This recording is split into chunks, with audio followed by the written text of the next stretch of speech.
한국 교회에서 자라나면서 느낀 문제들이나 이상한 지점들이 이래서 이랬구나라는 것들에 대해서 깨닫게 됐어요. 그래서 저한테 되게 좋은 시간이었고, 그러면서 생각하고 좋은 기회를 주셔서 감사하고, 발가벗은 아나베프티스트라고 제가 다시 적어봤는데요. 아나베프티스트들의 여러 가지를 있는 그대로 드러낸 책이어서 네이키드 아나베프티스트라는 주제에 걸맞게 아나베프티스트들의 역사를, 철학과 기본적인 신념을 설명하면서도 그게 어떤 한계를 가지고 있는지를 다각도로 이렇게 분석한 책입니다. 아나베프티스트들이 결국에 이 7가지를 말하고 있습니다. 첫 번째는 예수의 삶을 따른다는 것, 두 번째는 성경 말씀에 대한 깨달음은 우리 모두가 느낄 수 있다는 점, 세 번째 기독교 사회, 기독교 국가, 기독교 왕국, 기독교 제국은 바람직하지 않다, 네 번째 지위와 부, 권력을 추구하지 않는다, 다섯 번째 예배를 위한 배타적인 공동체가 있는가, 여섯 번째 경제 영역에서 성경 속의 정의, 사랑, 연민, 공동체 의식 등의 덕목을 실천하는가, 일곱 번째 비폭력 원칙을 견지하고 준수하는가. 이것이 바로 아나베프티스트들의 핵심 신념으로 소개가 돼 있고, 각각에 대해서 설명드리고 의견도 여쭙고 싶습니다. 첫 번째, 예수의 삶의 방식을 따른다는 점인데, 기독교인의 의미라는 것에 대해 가지고 예수가 말한 것과 우리가 지금 말하는 기독교인이라는 것이 되게 다르다라고 이야기를 하고 있어요. 원래 의미는 특정한 가치관과 세계관을 가지고 다른 생활 방식을 가진 사람들이 가리키면서 저 사람들은 예수를 따르는 사람들이다라고 하면서 크리스찬이라는 이제 이름을 붙였는데, 지금은 특정 종교의 명칭이 돼버렸죠. 흔히 교회 다니세요, 교회 다녀요 라고 얘기하지, 당신은 다른 가치관을 가지고 다른 방식으로 살고 있나요?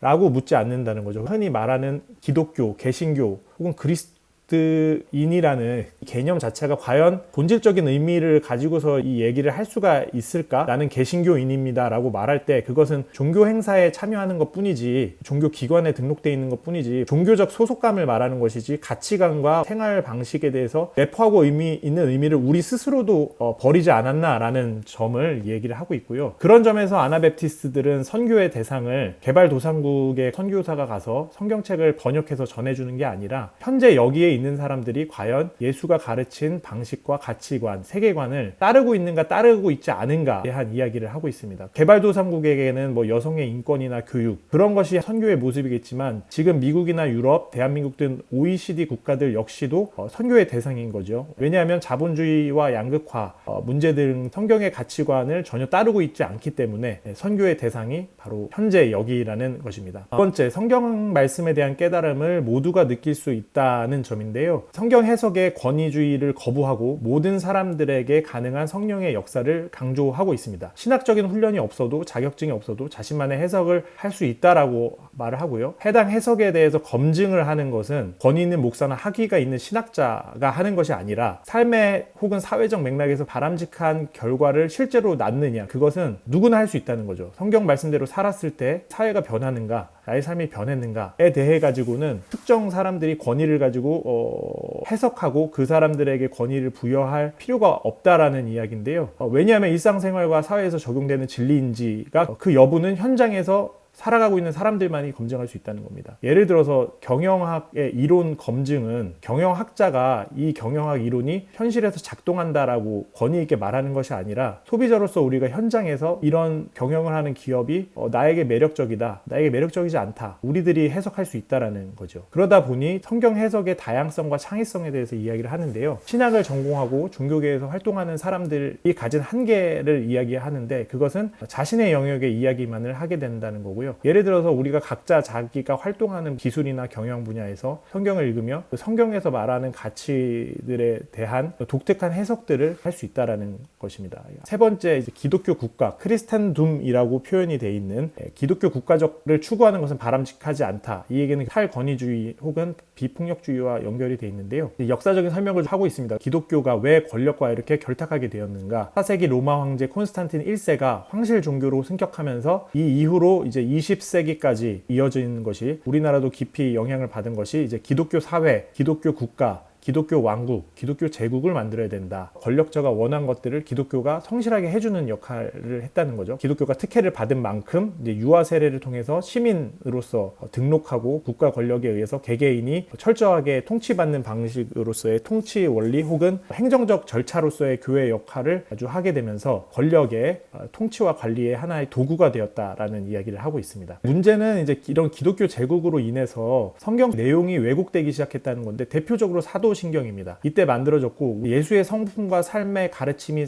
약화되고 동정녀 마리아에게 낳으시고 본디오 빌라도에게 핍박을 받으사 십자가에 돌아가시고 예수님이 태어나고 죽은 그 사건만 나타나고 그 사이에 예수가 가르친 여러 가지 삶의 전복적인 가치들과 혁명적인 이야기들에 사라졌죠. 뿐만 아니라 그 당시에 나오는 이제 예술 작품들 이런 것들에 봐도 이제 예수님의 이미지는 황제의 이미지하고 닮아 있죠. 기독교 제국이 받아들일 수 없는 가르침은 산상수훈의 가르침인데, 예를 들면 누가복음을 보면 실제 가난한 사람이 복이 많다라는 식으로 누가의 표현은 좀 마태의 표현하고 좀 다르거든요. 고통받고 가난한 사람들을 직접적으로 다루는데요. 이런 것들을 이제 교회에서 전혀 다루지 않게 됩니다. 설교의 내용으로서. 부자에 대해 비판하거나 권력에 대해서 비판하는 것은 이제 사라지게 되는 거죠. 성경 내용이 권력에 부합하는 내용만 발췌돼서 읽혀지고 해석되는 문제들이 생겨납니다. 기독교 국가가 되면서 일어난 세 번째 현상은 교회가 하나의 조직이 되면서 계급화되고 여러 직분들이 생기면서 조직을 강화하는 굴레에 빠져들면서 여느 사회 조직과 마찬가지로 조직을 운영하고 조직을 키우는 데에만 집중하게 된 모순에 빠지게 되고요. 그런 관점에서 크리스텐둠, 즉 기독교 사회, 기독교 국가, 우리나라로 치면 기독교 인구가 즐고 있는 것이 아주 잘된 일이라고 이제 이야기를 합니다. 마치 바벨론 귀양 생활을 통해서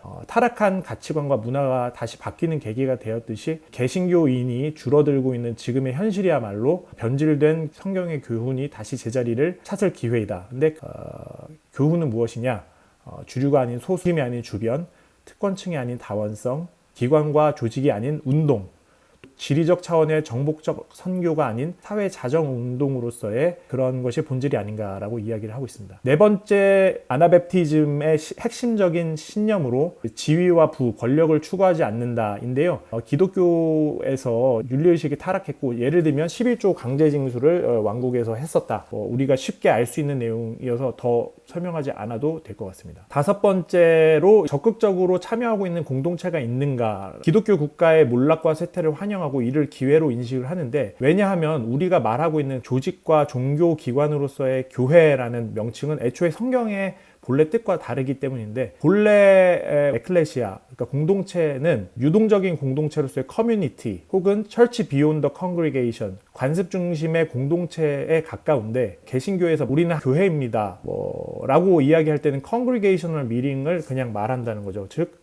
모여서 예배드리는 거, 이것은 기독교 왕국의 잘못된 접근, 왜곡된 접근으로 인해서 성경에서 말하는 교회를 회중 모임으로 착각하고 있다. 그럼 아나베티즘에서 말하는, 성경에서 말하는 공동체라는 건 도대체 무슨 이야기냐? 당신들이 말하는 공동체는 무엇이냐라고 했을 때 이들은 성경 가르침이 모두가 가능한 공동체이고 돌봄의 역할도 나누어져야 하고요. 예배의 장소에 와서 설교를 듣고 헤어지는 관계가 아니라 구체적으로 삶에서 함께 공동체 생활에 참여하는 형태이고 다양성이 존중받는 공동체입니다. 여섯 번째, 경제 영역에서 성경 속에 정의, 사랑, 연민, 공동체 의식 등이 실천되는가인데요. 아나베프티스트들은 사회 차원에서 윤리를 이해를 하는데 사회를 구조적으로 이제 비판하고 이해를 하고 있습니다. 정의의 관점에서 부정의한 권력층의 착취적 구조를 노출시키는 구약의 소선지서들이 말하는 사회 정의와 일치한다고 생각을 하고요. 성경에서도 사도 요한이나 예수가 말했던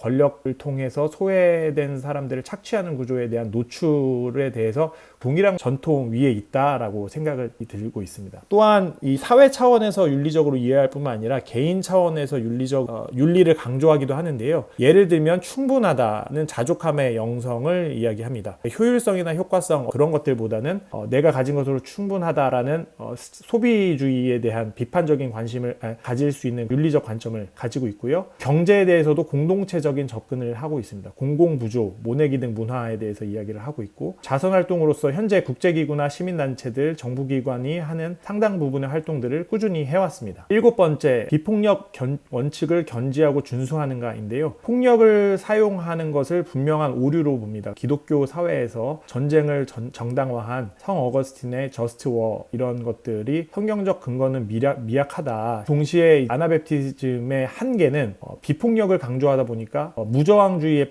빠지기도 한다. 저항이 필요했을 때 정작 저항의 자리에 서지 않는, 반면에 긍정적인 면은 정의에 있어가지고 대안적 접근을 항상 해왔고, 처벌보다는 회복하는 형태의 노력을 해왔다라는 점에서 의미가 있다라고 이야기를 했습니다. 아나베프티스트들이 박해받은 역사는 이제 기독교 왕국의 통제에 방해가 된 거에서 시작이 된 거죠. 재침례, 성인 침례를 다시 받는다는 게 왜 그렇게 심각한 문제였는지, 그것은 기독교 왕국 체제에 모든 시민이 등록되어서 속해야 되는 교회 체제, 지역 체제의 행정적 관리, 통치, 시민에 대한 통치나 통제에 방해가 되는 존재였기 때문에 신학보다는 국가의 행정적 원리에서 눈에 거슬리는 존재였다는 점에서, 이 사람들이 순교를 하기까지 이르는 지점에서는 아나베프티스트들이 가지고 있는 사회 구조적 비판적 관점이 위험하다는 거죠. 농민의 봉기와 연결되거나 그러면서 이 사람들이 사회에서 쫓겨나면서 분리주의적 성격을 불가피하게 가지게 된 것이 있습니다. 아나베프티스트들의 흐름에서 그 후예들로 메노나이트, 후터라이트, 아미시 등을 혹은 다른 침례파들의